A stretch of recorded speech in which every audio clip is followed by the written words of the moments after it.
be deeper than my feet could ever wander, and my faith would be made stronger in the presence of my Savior. Spirit, lead me where my trust is without border. Let me walk upon the water wherever you would call me. Take me deep. Livro de Lucas, capítulo de número 15, se você puder com a sua Bíblia. Esse livro que esse vídeo melhor que nós acabamos de assistir, ele retrata basicamente tudo aquilo que nós conversamos esse mês de agosto. Ele retrata não somente o capítulo 15, como a gente falou várias vezes esses dias, mas ele relata de forma bem contundente o que foi o capítulo 15 para nós. Hoje, fechando a nossa série Cenas do Filho Pródigo, segura um pouquinho aí, Caio, já você coloca o cartaz, pode deixar assim, tá ótimo. A gente falou, antes do mês de agosto, sobre o filho pródigo. Nós falamos sobre como a gente precisa evitar tomar decisões em tempo de crise. Está tudo no YouTube, no nosso canal, se você quiser acompanhar ou assistir e aprender um pouquinho mais. Mas nós conseguimos ter nesse 5 encontros sobre essa parábola do filho pródigo. Para mim, uma das parábolas mais lindas que a Bíblia nos relata. Uma das mais famosas, temos vários livros sobre isso. Uma das bases que nós utilizamos nesse tempo também, uma das leituras, inclusive essa leitura deste livro de 176 páginas, eu fiz numa sentada de tão gostoso e prazeroso é. É o livro do Tim Keller, não é seu, tá, Keller? Não é seu nada. O Tim Keller, Timothy Keller, como quiser, chamado de O Deus Pródigo. E é um livro maravilhoso. Se você quiser ler, aquele livro vai falar praticamente sobre o Evangelho, narrado, escrito, mostrado, vivido ali na parábola do filho pródigo. Ou talvez no capítulo 15 todo do livro de Lucas. A segunda vez que nós nos encontramos, nós falamos sobre o cuidado com a nossa forma de lidar com o tempo de Deus, o Kairos. Falamos sobre isso. No terceiro momento, falamos sobre o pai do filho pródigo, no dia dos pais. Quem era o pai? Como ele se comportava? Nesse dia, se você quiser também, está no YouTube, essa mensagem. Na quarta cena, nós falamos sobre as influências das nossas amizades. Então, cuidado com as amizades, quer sejam elas digitais ou físicas. Quão importante é a gente tomar cuidado e saber que somos influenciados ou influenciamos na medida do relacionamento que nos é permitido. Na semana passada, nós falamos sobre os nossos erros. Quando deveríamos falar perdão, nós damos desculpa. E quando algumas coisas na desculpa, a gente faz perdão e a confusão. Espero que a gente tenha aprendido. E semana passada, algumas pessoas falaram para mim: pastor, eu saí daqui já pedindo perdão, porque eu entendi o que é perdão, e fui e acertei. Durante a semana, eu encontrei no meu escritório com algumas pessoas, e ela me falando: pastor, o senhor falou aquilo lá, eu fiquei confuso, eu queria entender. E aí nós voltamos a conversar. Por isso que eu disse no início do culto, o mais gostoso é quando você vem perguntar daquilo que a gente falou, ou a gente vem dialogar que você não entendeu muito bem aquilo que a gente construiu aqui nessa noite. E eu não sei se você o fez, mas eu gostaria que você lesse, depois ainda essa semana, para finalizar o seu momento, o seu encontro com o filho pródigo, lesse essa parábola de novo. Mas não a partir do versículo 11, se você puder, leia a partir do versículo 1, porque todo o capítulo 15, ele tem a ver com a parábola do filho pródigo. E como a gente falou na primeira vez que nos encontramos, a gente imaginou alguns temas que poderíamos dar para o pai, ou algum tema que a gente poderia dar para o nome da parábola. Porque segundo a minha Bíblia está a parábola do filho pródigo. Eu não sei qual é o tema que está na sua Bíblia, o versículo de número 20, versículo 11 até o versículo de número 32. Eu não sei qual é o tema que está ali. Como eu disse para vocês, algumas da nossa linguagem, ou da linhagem da qual eu concordo, dizem que esse é o tema mais inapropriado. Porque o texto não fala exclusivamente só sobre o filho pródigo. Inclusive no dia 8, quando nós conversamos, a gente falou sobre os nomes que eu poderia dar para esse tema. Não sei se na sua Bíblia está assim, mas na que Isaías está escrevendo, talvez não seria parábola do filho pródigo. Talvez eu colocaria parábola do filho xarope. Lembra que a gente falou? Ou parábola do filho injustiçado. Porque um e o outro. Lembra? Ou talvez a parábola dos dois filhos. Porque a história está narrando os dois filhos. Ou talvez a parábola do pai bondoso. Como Tim Keller usa no seu livro, ele fala sobre, talvez o nome que ele daria é a parábola do pai, ou do Deus do pai pródigo. E aí então, antes da gente chegar a essa conclusão de hoje, nós já falamos sobre alguns personagens, já falamos sobre o pai no dia dos pais, já falamos mais de uma vez sobre o filho mais novo, seu comportamento, sua postura, e hoje nós vamos falar sobre o filho mais velho, o final da parábola. E é muito interessante a gente voltar para esse texto e falar sobre o filho mais velho, porque talvez é o que a gente menos conversa. Por outro lado, talvez é o que menos pareça com a gente. Vou repetir, talvez é o que menos a gente converse. Porque a gente fala do filho pródigo, como está aqui colocado, e a gente não tem muito diálogo, só falamos que esse filho mais velho é chato. A não ser que você seja filho mais velho, você se identifica com ele. Mas a despeito do filho mais velho, segundo o próprio Tim Keller no seu livro, ele vai dizer que o ápice da parábola do filho pródigo se encontra no filho mais velho. E não no filho mais novo, como a gente gosta de falar. Não no encontro do pai com o filho mais novo, quando o pai corre, já falamos sobre isso, quando o pai vai ao encontro, o veste de novo, o traz de novo a receber as suas heranças, a partir dos seus movimentos de dar o anel, de dar uma roupa, de dar uma sandália, não por causa disso, mas ele vai dizer que o ápice de todo o processo que a gente está olhando no filho pródigo, ela se encontra a partir do filho mais velho. E é interessante essa compreensão, porque faz todo sentido, se você olhar para a sua Bíblia, no capítulo 15, versículo 1, se você puder abrir aí, ou acessar no seu celular, o início vai dizer assim: aproximavam-se de Jesus os publicanos, os fariseus, dois tipos de pessoas, publicanos e os fariseus, pecadores, para ouvir Jesus. Publicanos, só para você entender um pouquinho quem eram os publicanos, esses tais de publicanos eram um pouco daqueles homens que talvez negaram ou traíram o povo judeu, porque eles eram judeus, viraram publicanos no sentido de cobrador de impostos, e iam cobrar os seus próprios, seus familiares. Então eles eram bem vistos sobre isso. Um desses publicanos, bem famoso, Zaqueu, onde Jesus foi na casa de Zaqueu. E aqui então no versículo 1 vai dizer que esses dois tipos de pessoas, tanto o publicano quanto os pecadores, ficavam próximos de Jesus para ouvir Jesus, e naquela hora eles estavam para ouvir Jesus. Então Jesus olha para um grupo de gente e falou: opa, tem gente desse jeito aqui que precisa me ouvir. Por outro lado, versículo 2, e murmuravam os fariseus e escribas dizendo: este recebe pecadores e come com eles. Ou seja, tinha mais outro tipo de gente ouvindo Jesus, que eram os fariseus e os escribas, ou os mestres da lei, tentando ouvir Jesus também. E não só ouvindo, mas de certa forma já fechados, porque já criticando Jesus. Por que ele senta com esse tipo de gente?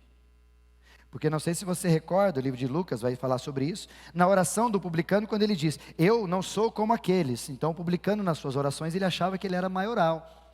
E os fariseus e os escribas tinham um certo confronto a respeito disso, e estavam nesse momento aqui abismado porque Jesus fazia o que estava fazendo.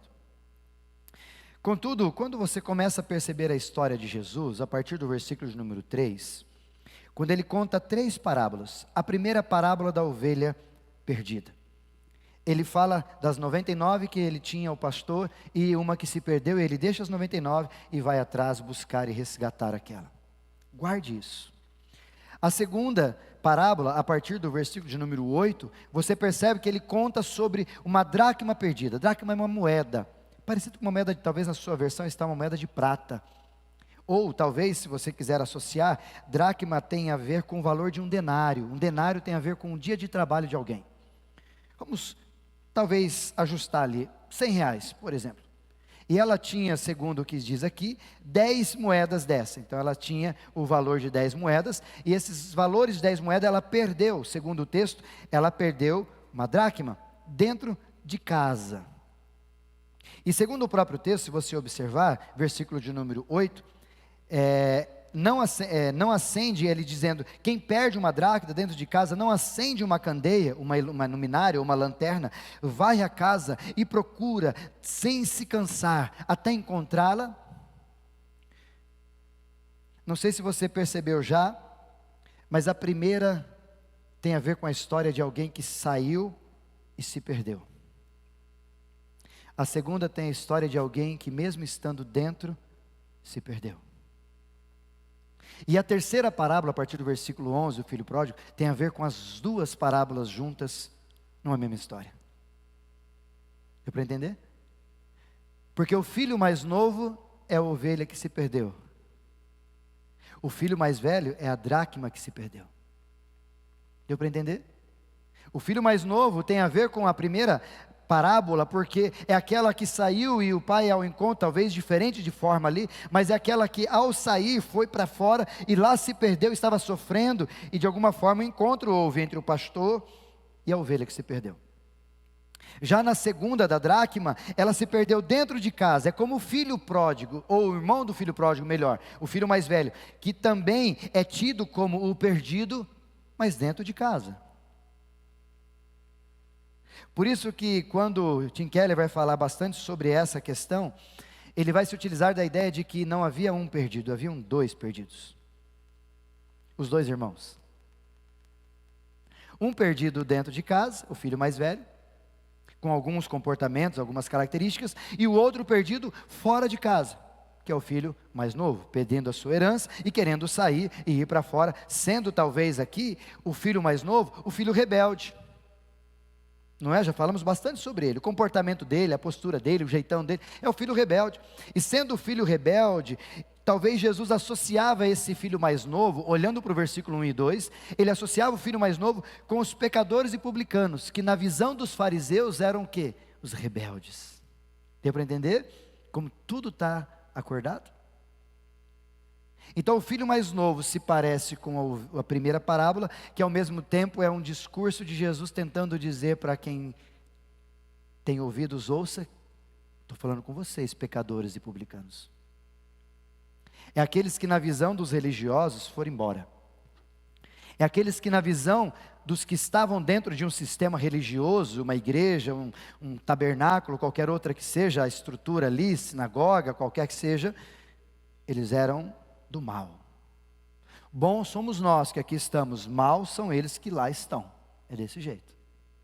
E esse filho mais moço tem essa ideia de representar eles, ao mesmo tempo que o filho mais velho tem a ideia de representar quem? Aqueles que estavam certinhos em casa.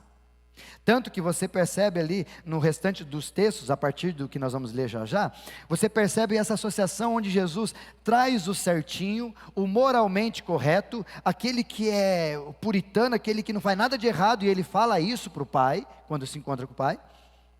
Ele se associa com os fariseus e os escribas, os mestres da lei. Porque quem dizia naturalmente sempre, nós somos assim, nós não fazemos isso, nós estamos certo e tal, os religiosos da lei têm identidade com o filho mais velho, que por sua vez tem identidade com o versículo 2 em diante. Ou seja, Jesus está querendo colocar tudo nessa parábola, e o maior tema dessa parábola não tem a ver só com a representatividade do filho mais novo e filho mais velho. A maior temática dessa parábola é falar do amor de Deus para com os seus filhos. E inclusive, a temática não se resume só ao amor, se resume ao plano de salvação na pessoa de Jesus, que olhando para o texto do versículo de número 11, capítulo 15 aqui em diante, você percebe Jesus escritinho ali em ações, em posições, em comportamentos, e o próprio Pai fazendo tudo isso revelado. Por isso, quando você ler agora a parábola do filho pródigo, ou as outras duas parábolas, as 3 do capítulo 15, gostaria que você lesse de forma diferente. Tentasse enxergar como que isso tem a ver com o plano de Deus. Como eu disse uma dessas vezes que conversamos aqui, a pior pessoa talvez para o povo judeu era esse tipo de filho. Lembra que a gente falou desse filho? as 8 características que ele teve, e que não tinha a ver com o comportamento de um judeu. Inclusive, a começar com pegar a sua herança, isso não pode.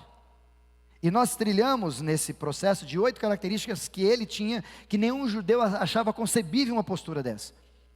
Era o pior dos seres humanos para um judeu, essa narrativa do filho mais novo. Mas mesmo assim o pai o acolhe. É como eu disse dessa vez que falei sobre isso, a relação que nós temos de olhar para o céu e de repente aquela pessoa mais ruim que você imagina, que fez muito mal a você, e de repente Deus a perdoou, e chega lá no céu, nós estaremos juntos. Qual será a sua reação? Lá não sei qual vai ser, porque lá nós seremos transformados, glorificados, enfim, desde memória, linguagem, enfim, uma série de coisas, nós vamos falar disso hoje. Mas e hoje, se você soubesse disso, como é que você ficaria? Como eu já disse para vocês, talvez o meu comportamento seria o seu, que era assim: você está de brincadeira que ele está aí, né? Aí a gente vai ser mais radical, ou ele ou eu. O senhor decide. Se ele subir, eu desço. E ainda provoco lá a evangelização. Ou ele ou eu. Nós dois no mesmo lugar não dá. Pensaram que pode ser uma dessas? Contudo, quando a gente olha para o filho mais novo, e a gente já falou sobre isso, a gente percebe que Deus ama o filho que foi embora, mas que no coração, falamos disso nas outras vezes, tem um coração arrependido. Não tem a ver com o que ele fez, tem a ver com quem ele é. Na hora. E aí depois você olha para o filho mais velho, que é a representatividade que Jesus coloca para os outros aqui, e diz também que eles estão perdidos, porque esse filho mais velho está tendo comportamento com o pai semelhante ao filho mais novo. Equivalências. Como por exemplo, se você olhar, ambos estão perdidos, um fora de casa e um dentro de casa. Respaldo para isso a primeira e a segunda parábola. Segunda característica, ambos estão longe do pai. O primeiro fisicamente, geograficamente, porque fugiu, mas ele já estava longe do pai porque queria que o pai morresse. E o outro longe do pai porque teve que pedir: pai, o senhor não me deu nenhum cabrito, eu estou aqui se servindo, vivendo para o senhor. E o senhor, e acaba ali a conversa. Os dois estavam distantes do pai, emocionalmente, mas um fisicamente talvez teve coragem de dizer: estou indo embora. O outro não teve coragem de dizer, mas no fundo, ele ficou ali, mas ele não amava o pai. A gente vai saber disso. Outro desejo é que ambos gostavam de uma boa festa. Tanto o primeiro que saiu para curtir festa lá, Sandro, tanto o primeiro, o mais novo, que catou seu dinheiro e foi gastar dissolutamente, como diz o texto, porque gostava de festa. O segundo também gostava, tanto que a hora que o pai chegou, o que ele fez? Eu estou aqui, o senhor não me deu nenhum cabrito para eu fazer uma festa com meus amigos. Também queria festa. É que a gente às vezes não percebe. A quarta e última equivalência, ambos foram alvos do pai. Por isso que aqui entra esse ato de Jesus, na descrição do filho pródigo, mostrando que tanto o mais novo, o pai estava lá. A atitude é diferente. A atitude para com o mais novo que saiu, ele precisou ficar para que ele se arrependesse, e aí então tivesse a postura de voltar. Levantar-me-ei e irei ter com meu pai. Precisava ter esse arrependimento, essa metanoia, essa ação do Espírito, como nós falamos no dia, de você entender e falar: eu fiz tudo errado, voltarei, e se for preciso virarei apenas escravo do meu pai. Com o outro, o filho mais velho, segundo o próprio texto relatado, o pai também vai ao encontro. Mas vai ao encontro dizendo: filhão, vem festar com a gente. E aí então a gente descobre na narrativa que o filho mais velho também estava longe do pai. Por isso que para mim a parábola, ela se comporta, a despeito de tudo isso, em uma projeção onde a gente percebe não só a estrutura de um pai bondoso, mas também de os dois filhos perdidos. Por isso que eu queria que você tentasse entender hoje, qual dos dois filhos você é? O filho mais novo ou o filho mais velho? Vamos tentar, na nossa conversa, se associar com o qual? Descobrir quem eu sou. Por isso, olha o que diz o texto. Vem comigo na sua Bíblia aí.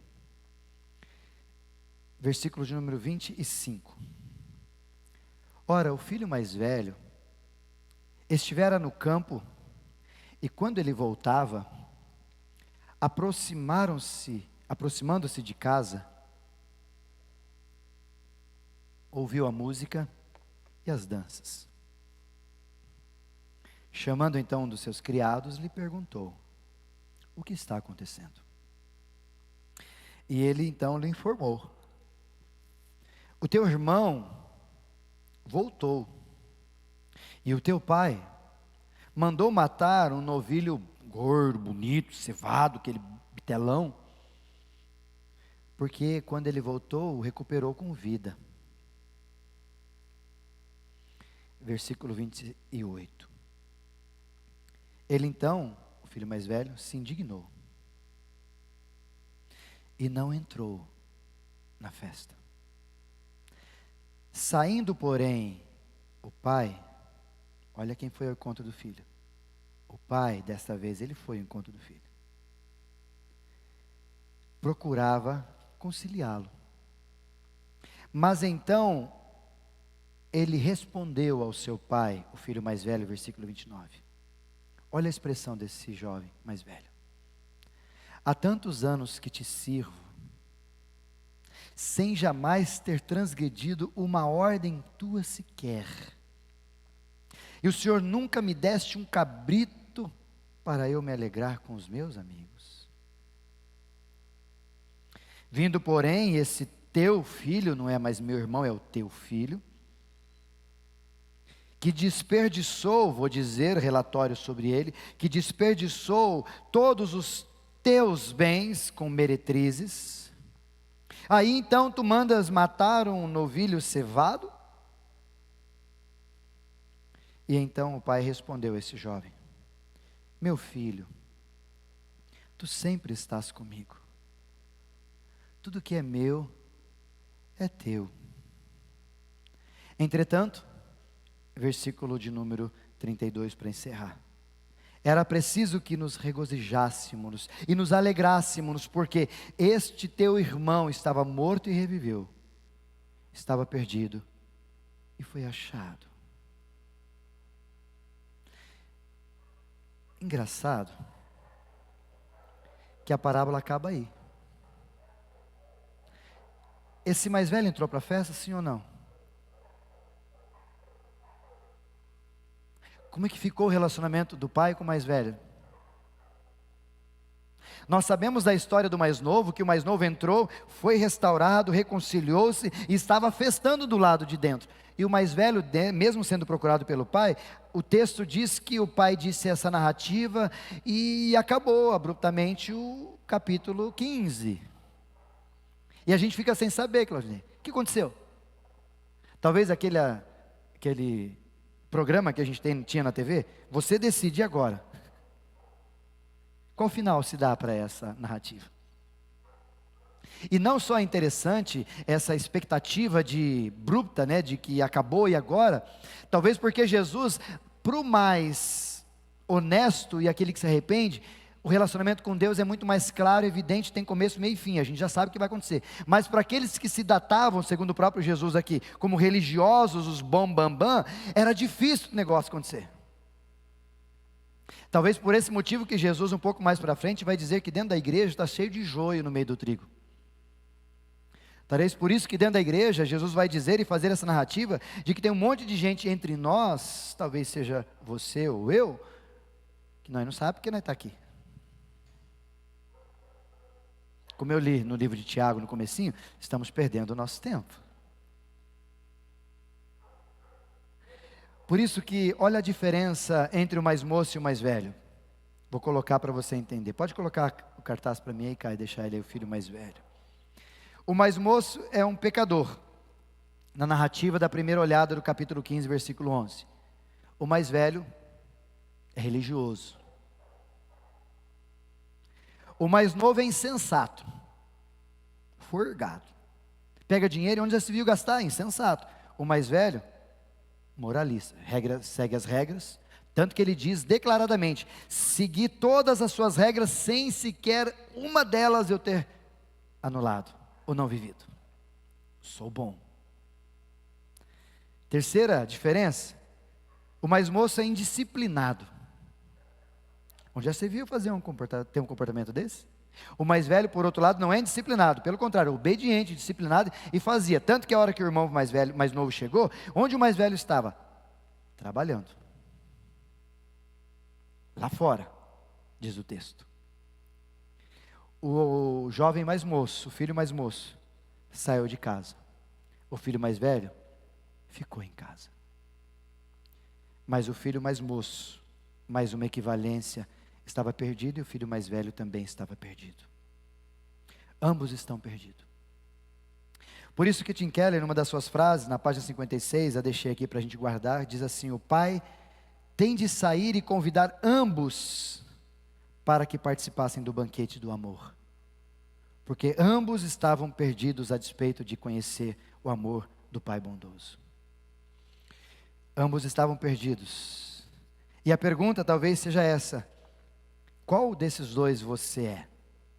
Por isso que eu quero tirar algumas lições dessa última cena do filho pródigo, como o filho mais velho, para de repente você tentar entender se talvez nós não somos o filho mais velho mais do que o filho mais novo. Até porque se a gente fizesse um discurso olhando para o texto de uma forma muito mais farisaica, nós diríamos assim: nós estamos aqui, os lá de fora são os problemas da sociedade. Porque os bons estão na igreja, lá de fora tem gente ruim. Talvez a nossa petulância, ou o nosso ser próximo de Deus, ou porque temos acesso à Bíblia, ou num lugar desse, a gente tem a petulância de achar que nós somos em quem somos e lá fora ninguém vale nada. E aí Jesus então vem quebrar todo esse procedimento, esse conceito, quando essa parábola é relatada e não há um fim, porque talvez Jesus olha para os fariseus e para os escribas, para os religiosos, olha para nós e diz assim: e aí, quem é você? Ou talvez ele diga numa coisa mais própria: que final você vai dar, porque eu estou falando de você. O filho mais jovem não é você, você é o mais velho. Já parou para pensar? Que não tem opções, tem decisão. Ou eu sou o mais novo ou eu sou o mais velho. E por que você pode ser o mais velho? É aqui eu quero trazer para você aprender e a gente guardar hoje. Primeiro, porque o mais velho, talvez assimilando-me, ou talvez parecendo comigo e contigo, é aquele indivíduo que tem um coração ressentido e amargurado o tempo todo. Coração ressentido e amargurado. Pensa num coraçãozinho ruim. Pensa num coraçãozinho tóxico. Pensa num coração do filho mais velho, que de repente, diante de toda a situação, se mostrou quem é. Conversando com uma pessoa, com uma irmã esses dias, ela dizendo para mim: fazia tempo que eu não me manifestava brutamente assim, numas palavras grosseiras. Aí eu disse: mas fazia tempo que você tinha uma cena dessa? Não, nunca mais tive. Então, isso é você. Porque muitas vezes nós fazemos isso, né? Eu estou bem, Deus me curou. Até a hora que aparece a treta de novo, aí você vai ver como é que você é. Ser curado sem o problema aparecer, é fácil de dizer. Ah, nunca mais briguei no trânsito. Por quê? Não tem mais habilitação, foi preendido. Aí é fácil. Agora quando você, brigando no trânsito, aí de repente perdeu a habilitação, volta com a habilitação, agora eu estou, né, aquele motorista top. Primeira treta que tem no trânsito, briga de novo, você descobre que o quê? Que você não mudou, apenas as circunstâncias não apareceram para te provar que você não mudou. Sabe o que é isso, gente? É quando a gente não permite que o nosso coração seja inundado por Deus, e a gente precisa dar uma olhada no espelho, como a gente leu de Tiago, e perceber que a gente continua o mesmo. A gente se auto-enganava achando que a gente tinha mudado, e não mudou, porque as circunstâncias mostraram para nós que nós ainda somos os mesmos, e vivemos, como diz o poeta. Por isso que quando a gente olha para esse homem mais velho, esse jovem, esse filho mais velho, a partir do versículo 25, a gente percebe que ele tem um problema em relacionamento com o seu irmão. E não só tem um problema com o seu irmão, mas ele também chama o seu irmão de desirmão, se é que existe. Ou ex-irmão, dizendo para o pai: o teu filho fez isso. Ou seja, eu fiquei magoado sim com o que meu irmão fez. Fiquei magoado, meu irmão não devia ter feito isso. Primeiro, porque ele é mais novo, eu que tinha que ter feito, e ele não fez.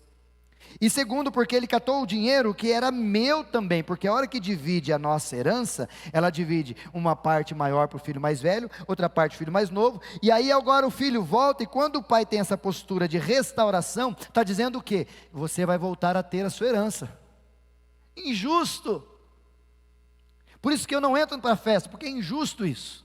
Mas antes mesmo de entrar na festa, talvez o coração, e é o que deixa claro, não somente com o irmão é um coração cheio de amargura, ou cheio de ressentimento, mas com o pai também. Porque quando ele conversa com o pai, ele também faz a mesma expectativa, o mesmo procedimento, dizendo: pai, eu fiz tudo para o senhor, eu estou aqui, eu fico aqui, eu trabalho, eu faço isso, aquilo, o senhor nunca me deu nenhuma galinha para eu comer, o bichinho pequenininho, quanto mais um bezerro, um carneiro, uma pombinha. Por isso que parece muito claro que um coração ressentido e amargurado, que o filho mais velho declara, em não querer restaurar com o irmão, apesar do pai procurá-lo, ressentido porque ambos foram injustiçados, tanto o pai quanto o filho, mas o pai não deixou aquele ressentimento entrar no coração, e abraçou e amou, porque aquele filho estava perdido e foi achado, estava morto e reviveu, mas esse mesmo sentimento que ocupava o coração do pai, não ocupava o coração do filho mais velho, em relação ao filho mais novo. E talvez não ocupava por causa disso, porque o coração deles ainda era um coração tóxico. Por isso a pergunta para você, para mim, para nós é: será que nós não somos muitas vezes assim ainda hoje? Um coração tóxico? Ressentimento dizendo: eu não vou na igreja porque fulano está lá. Eu não vou mais ali porque o pastor está lá. Porque a irmã, briguei com ela, briguei com ele, está lá. Isso é característica de coração ressentido, amargurado, de filho mais velho, religioso, qualquer outra característica que quiser colocar. E não somente isso, mas quando esse homem mais velho é chamado pelo pai, ele é chamado a viver uma reconciliação, porque quando o pai vai atrás dele, o pai o chama para dizer: venha participar da mesa. Talvez numa outra linguagem, o que o pai dos filhos está dizendo para o filho mais velho é: venha, vamos reconciliar, vamos viver o perdão. E o filho mais velho diz: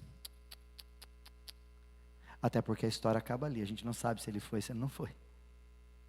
Provavelmente aqui, ele não foi.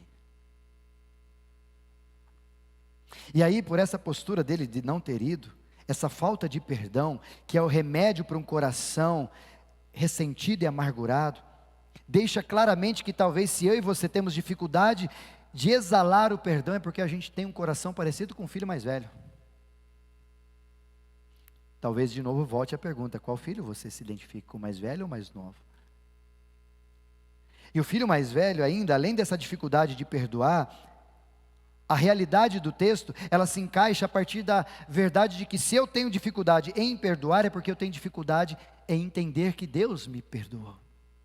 Porque por ora eu não senti, eu não posso dar, até porque, voltando, eu não posso dar o que eu não tenho.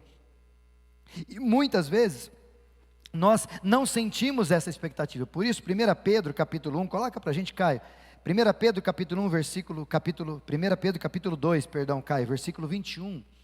1 Pedro capítulo 2, versículo 21 em diante, vai dizer assim, preste atenção nesse texto que nós vamos ler, onde Jesus levou sobre si: porque Deus o chamou para fazerem o bem, mesmo que isso resulte em sofrimento para vocês, pois Cristo sofreu por vocês, foi isso que Ele fez. Ele é o seu exemplo, sigam os seus passos. Pode passar o 22, Caio, por favor. Ele nunca pecou, nem enganou ninguém. Pode passar. Não revidou quando foi insultado, nem ameaçou se vingar quando sofreu, mas deixou seu caso nas mãos de Deus, que sempre julga com justiça. E olha o finalzinho do texto, 24. Coloca por favor, Caio. Ele mesmo carregou sobre ele, Ele mesmo carregou os nossos pecados em seu corpo naquela cruz, a fim de que morrêssemos para o pecado. Sou eu? Está normal aqui, acho que vai.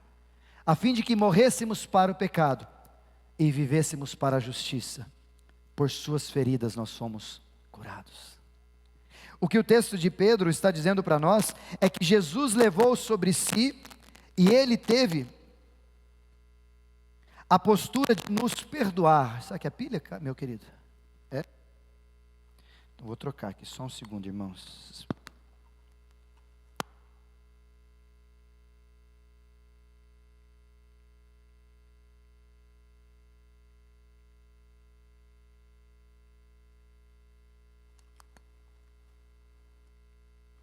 Pode abrir? Isso, agora acho que vai embora. Acho que vai agora, obrigado. E quando Pedro revela essa postura, ele está querendo ensinar a mim e a você, que Deus me perdoou e te perdoou.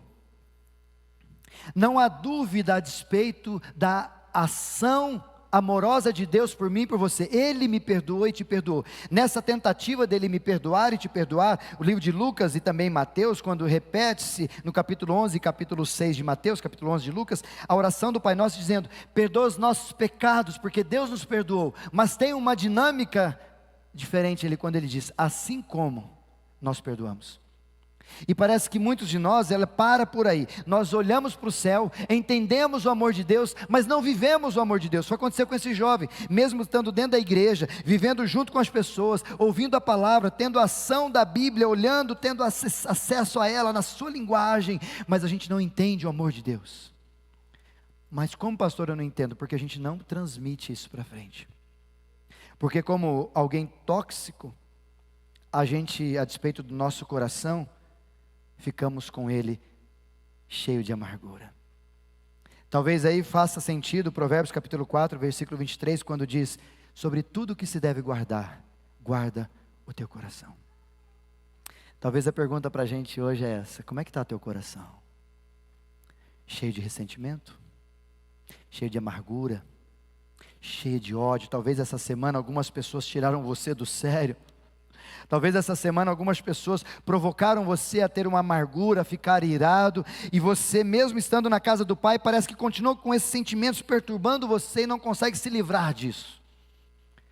O profeta Ezequiel vai nos dizer no capítulo 36, versículo 26, 27, que eu porei dentro de vocês um novo coração, tirarei de vocês esse coração de pedra e colocarei um novo coração juntamente com o meu espírito, para que vocês então tenham uma postura diferente. É isso que o profeta está dizendo, que eu e você precisamos, mesmo estando dentro da casa, viver essa nova postura, esse novo sentimento, essa nova ação de um coração, não mais de um velho, um moço, um jovem mais velho, mas talvez de um coração que queira estar perto do Pai, porque o Pai é Pai. Talvez a primeira característica que a gente encontre aqui é essa característica de um coração cheio de amargura e ressentimento. Quem entende o perdão do Pai, perdoa. Vou repetir: guarde no teu coração, deixa o Espírito te dizer isso. Quem entende o perdão do Pai, perdoa. Talvez aí faz sentido a expressão de graça receber. De graça. O que você fez para receber o perdão de Deus? Nada. Toda a ação, e aqui antes do segundo ponto e último, toda ação de perdão alguém perde. Já falei sobre isso no passado. Por isso que a palavra perdão, ela tem a ver com aquela ideia de um carro. Marcelo gosta de carro. Vem aquele carro grande, como que você brinca? Nossa, tem um carrão lá na oficina, né, Marcelo? Parece um carro top, nossa, tem um carrão lá. A carrão é um carro grandão. Talvez esse mesmo princípio se utiliza para a palavra perdão. Perdão é uma perda grandona. Me permite-se utilizar da palavra. Talvez é perder demais. Talvez é perder, quando você perdoa, o seu direito de ser o julgador, inclusive de ser o injustiçado do processo. Por isso que o pai estava fazendo. Quem mais sofreu com tudo aquilo? O mais velho ou o pai? Com a atitude do mais novo? O pai. Porque o mais velho não perdeu dinheiro. O irmão foi embora, que ele foi forgado. Voltou, beleza, mas eu tenho meu dinheiro, porque já estava separado. O pai foi o mais sofrido. O que o pai fez? Amou os dois incondicionalmente. Segunda consideração que eu quero que você guarde é sobre uma postura. Porque quando a gente olhou e a gente conversou num primeiro momento sobre o filho mais novo, a gente percebeu que o filho mais novo tinha uma postura de egoísta, e é verdade. É um cara egoísta que quer o seu dinheiro, não está nem aí com a vida do pai, ou com as leis, ou qualquer coisa. Ele quer o seu dinheiro porque ele foi encantado, conquistado do lado de lá da porta, do lado de lá das muralhas, e ele quer ir lá viver o que tinha para viver. E por causa dessa preocupação de sair lá e viver o que tinha que viver, ele se tornou, na nossa concepção de postura, um indivíduo que é egoísta, e que queria apenas o pai por causa do dinheiro do pai. Contudo, o irmão mais velho era do mesmo jeito, egoísta. Como o pastor que ele era egoísta? Dá uma olhada no versículo 24, por que ele é egoísta? Quando o texto diz assim, 29, perdão. Quando ele responde ao pai: há tantos tempos eu te sirvo, sem jamais transgredir uma lei tua, e nunca me deste um cabrito sequer para eu me alegrar com os meus amigos. Mas esse seu irmão, esse seu filho melhor, vindo porém, quando desperdiçaras com as meretrizes tudo aquilo que o Senhor dera a ele, o Senhor manda matar um novilho cevado. Sabe por que o filho mais velho é egoísta, tal qual, ou talvez pior, como o filho mais jovem? Porque o filho mais velho se utilizava do pai para atender os teus desejos. É o tipo, talvez, que a gente possa avaliar para o nosso pensamento, é o tipo de comportamento nosso que a gente quer fazer as coisas para Deus nos atender. Do tipo assim, eu vou orar todo dia de manhã, às 5 horas da manhã. Aí chega no final da campanha, eu quero só ver se Deus não vai me responder. Ah, se Ele não me responder, quero ver só. É o filho mais velho, que diz para Deus exatamente essa expressão, fazendo o quê? Eu te sirvo, eu estou aqui, estou fazendo todas as coisas, olha, nenhuma lei sequer eu transgrido, faço certinho como manda a Bíblia, como manda o figurino. Então o Senhor é obrigado a me atender. Já ouviu essa expressão? Então ele está, da mesma forma com o filho mais novo, desejoso ou fazendo parte da companhia do pai, não por causa do pai, mas por causa do que o pai pode dar para ele. Egoísmo do mesmo jeito. E talvez essa postura de egoísta que ele nos envolve, Tim Keller vai usar essa frase dizendo: ambos usavam o pai para os seus fins egoístas, um talvez a partir do dinheiro que ele pode dar e some, não me quero mais ter contato contigo, o outro a partir dos meus envolvimentos, eu te faço, eu te obedeço, eu te ajudo, mas no fundo o Senhor no final das contas tem que me dar. Se o Senhor não me dá, o Senhor está me devendo.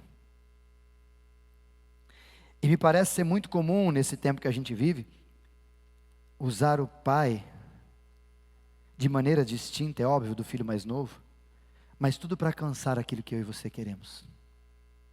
Deixa eu te dar uns exemplos. Quando você vai passar numa prova, você não ora mais? Quando você está precisando de um emprego, você não ora mais? Quando a gente está em crise, em algum momento na família, em algum lugar, a gente não ora mais? Quando o negócio está feio, a gente não pega a Bíblia e fala: comecei até a ler a Bíblia. Parece que alguns exercícios de espiritualidade são muito mais contundentes para nós quando as coisas aparecem. E isso mostra sinal de que nós somos igual ao filho mais velho. A gente não entendeu o amor do pai. A gente não entendeu esse amor do pai quando ele se revela a partir desse pai do filho pródigo. Indiferente se você é o mais novo ou mais velho, a questão é: você está com o pai por quem ele é ou porque você quer alguma coisa do pai? Se o pai não te der nada, ele continua sendo seu pai? Se o pai diz para você: filho, hoje embora, igual fez com Jó, tira filho, tira a família, tira os bens, e aí o que você vai fazer? Senhor, te servi tanto e o Senhor me dá uma dessa. Senhor, fiz tanta coisa para o Senhor, o Senhor me faz uma coisa dessa, viajei. Ou você vai dizer como Jó: Deus deu, Deus tomou, bendito seja o nome do Senhor. Porque meu pai, ou o Deus a quem eu sirvo, sem conhecer, só de ouvir falar, finalzinho de Jó, não é porque o que ele me deu, é por quem ele é. E aqui então, algumas aplicações meio práticas para a gente pensar. Porque com o conteúdo dessa explicação, ou dessa obediência que muitas vezes nós temos igual do filho pródigo, não é uma obediência porque nós o amamos, mas é uma obediência porque nós alcançamos ou desejamos alcançar alguma coisa de Deus. Isso não é graça, isso é religião. Isso é falta de compreender quem de fato Deus é e quem de fato eu sou diante desse poderoso Deus. Se eu ainda sou uma criatura e um Deus, ou se eu sou um filho e um pai, lá no céu que tem e está comigo. E aqui então, a postura nossa às vezes de dizer que eu sou dizimista, eu leio a Bíblia, eu estou na campanha de conversar com a Bíblia, eu acordo cedo, eu faço isso, aquilo, a gente vai religiosamente compondo-nos numa estrutura de que a hora que eu conversar com Deus, se Deus não me der. Uma vez conversando com uma senhorinha, ela brincando com a gente assim, me mostrou o cartãozinho do dízimo, todo certinho assim.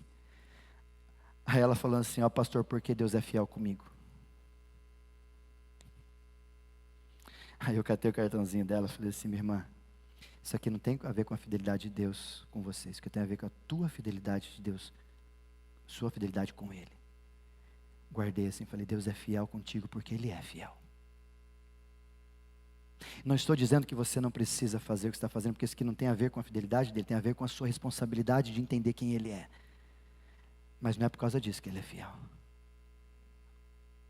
Deu para entender um pouquinho?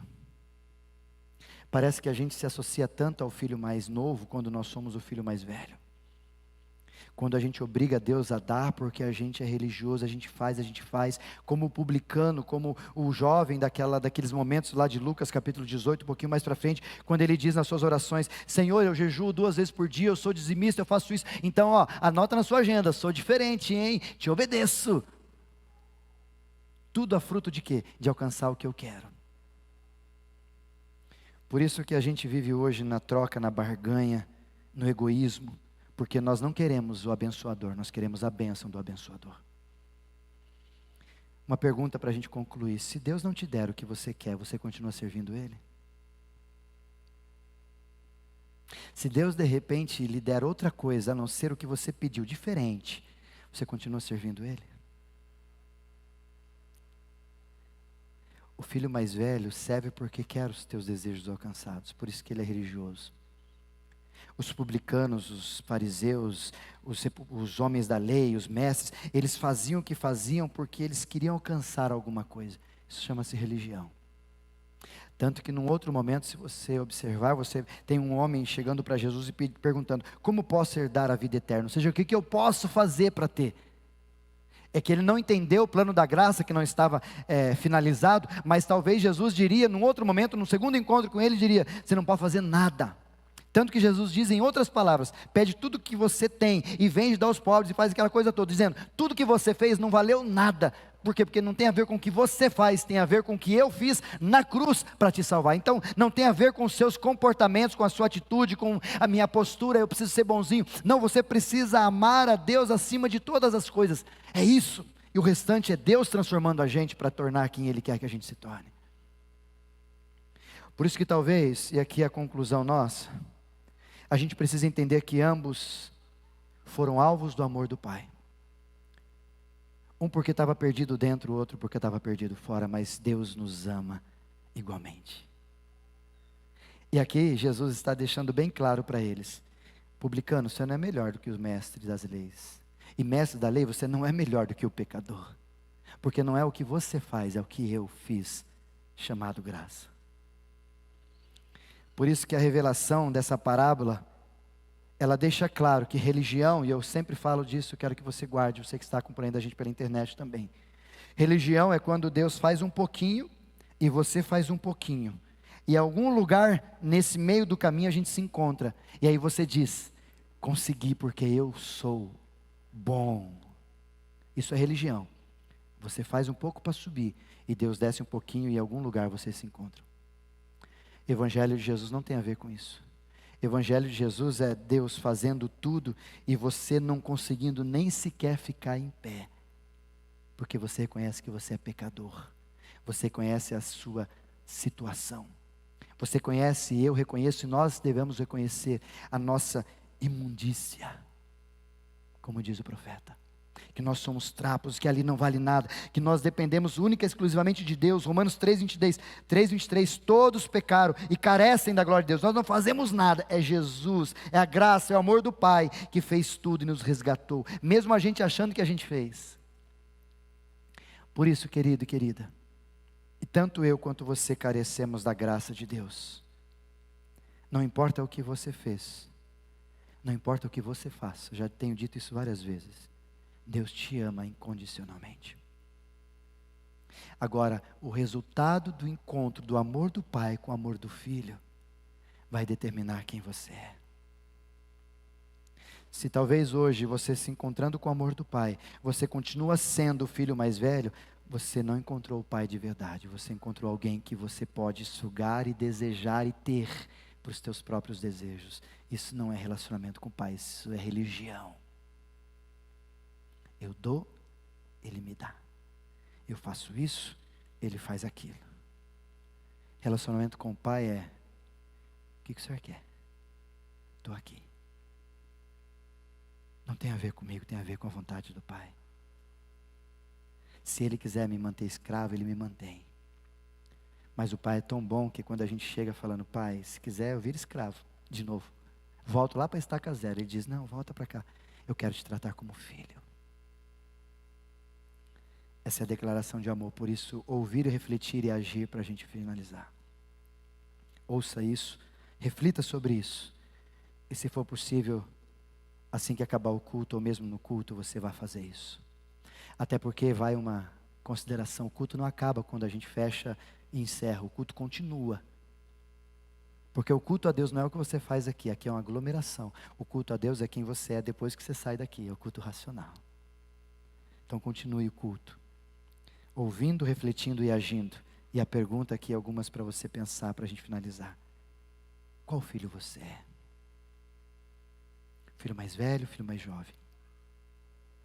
O filho mais jovem é bem mais declarado, se arrependeu, jogou no chão, falou: não sou nada diante de ti, Senhor, nem merecedor do teu imenso amor, e através do teu filho tenho livre acesso a ti, que me fez chegar aos teus pés e me humilhar diante de ti. Esse é o filho mais novo. Ou talvez a gente se pareça mais com o filho mais velho, sempre dentro da igreja, sempre juntos de uma comunidade, mas nunca por causa do Pai, mas só porque é aquilo que o Pai pode dar. Primeira consideração: existe amargura no teu coração hoje ainda? Tem algum ressentimento a despeito de alguém, algum relacionamento conturbado, alguma coisa? Pergunte para o Pai, fala: Pai, me ajude com esse sentimento, me ajude a tratar isso, porque você sabe que todo esse ressentimento no teu coração, ele vai produzir psicossomaticamente coisas terríveis em você. Deixa Deus tratar isso. Deixa o amor do Pai inundar o teu coração e produzir em ti o amor, e a partir de ti esse amor. Deixa Deus te fazer perdoar, porque Ele já te perdoou. Pode subir. Segunda consideração: você usa Deus para satisfazer os teus desejos, sim ou não? Como você se relaciona com o Pai? Se Ele não te der o que você quer, você continua amando?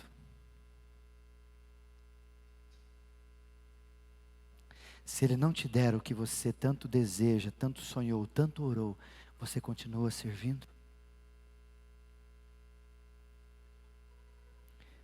Como aqueles jovens disseram quando pediram Nabucodonosor para que eles se prostrassem, eles disseram: nós não nos prostraremos. O nosso Deus é capaz de nos livrar, mas se Ele não quiser, não tem problema, nós continuaremos adorando a Deus, mas não adoraremos a você, ó Nabucodonosor. Que postura você vai ter? Se Deus disser não para os teus desejos, se Deus disser não para as tuas vontades, você vai continuar amando Ele? Até porque Romanos capítulo 12, versículo 2 vai dizer que a vontade de Deus é boa, perfeita e agradável. Por isso que talvez você precisa ficar mais perto do Pai, para descansar nos braços do Pai e dizer: Pai, faz o que o Senhor quiser. Se o Senhor quer reconciliar com aquele cara que eu não gosto, faz. Me ensina a amá-lo, mas faz. Se o Senhor quiser fazer de outro jeito, faz. Me ensina, mas faz. E por último, Jesus te convida a viver como filho. Não como escravo. Escravo vive à mercê e vive por religião. Escravo nunca pode chegar diante do seu Senhor e chorar, a não ser que ele tenha sido agredido. Isso era uma regra na época antiga. Filho não, filho chega diante do pai e às vezes não fala nada, só chora, porque está difícil a vida. Nessa parábola Jesus me convida e te convida, sendo você o filho mais novo, mais velho, a voltar para casa definitivamente. Não só como física, que era o caso daquele jovem mais novo, mas integralmente. E não somente aquele mais velho que estava na casa, mas nunca viveu as benéficas da casa. Talvez você está vivendo com a gente, está cultuando com a gente, está adorando a Deus com a gente, mas ainda não entendeu ou não viveu o que é um quarto secreto, não viveu o que é ser amado, não viveu o que é entender, não viveu o que é ter a paz que excede a todo entendimento, não entendeu tudo isso. Talvez falta um passo, é você chegar para o pai e dizer: pai, antes eu te conhecia de ouvir falar, mas hoje meus olhos te veem, eu quero te amar como um filho ama o pai, e quero sentir esse amor que um filho tem pelo pai, que o ama, que o ama. Quem é você? Quem é você nessa parábola?